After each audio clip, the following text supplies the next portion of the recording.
It was a bitter January morning, the kind where frost clung to every windowpane and breath turned to clouds in the air.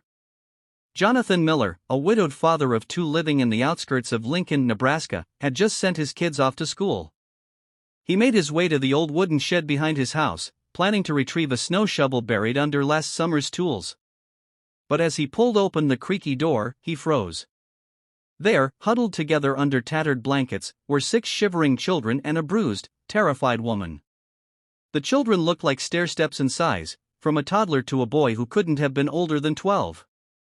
The woman's left eye was swollen shut, her lips cracked, and her arms tightly wrapped around the youngest child. For a long second, Jonathan didn't breathe. "Oh my God," he whispered, stepping inside slowly.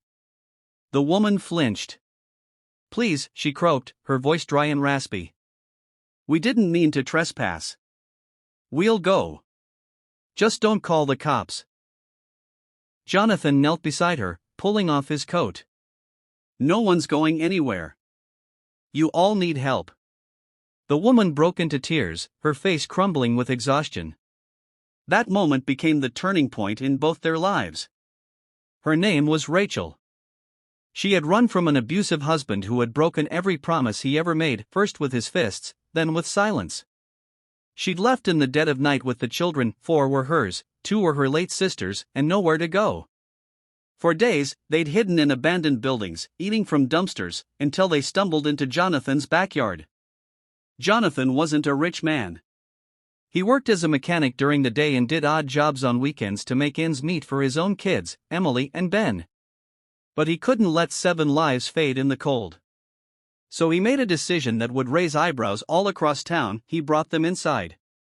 The first few days were chaos. Emily, only 10, wasn't sure why strange kids were sleeping in her room.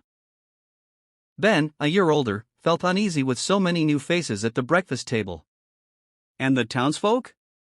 They whispered. Some accused Jonathan of making a mistake. Others quietly offered clothes or food, unsure of what else to do.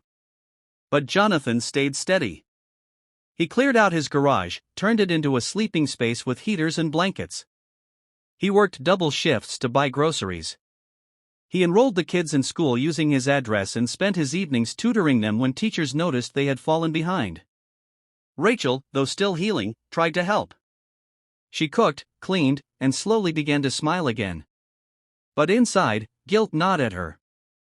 "You've done so much," she said one night, tears in her eyes. "You didn't have to." Jonathan looked at her, his expression soft. "Maybe I didn't have to. But someone had to. And I was the one who found you. That means something." Challenges came like waves. One morning, Child Protective Services knocked on the door. Someone had reported the strange living situation. Jonah,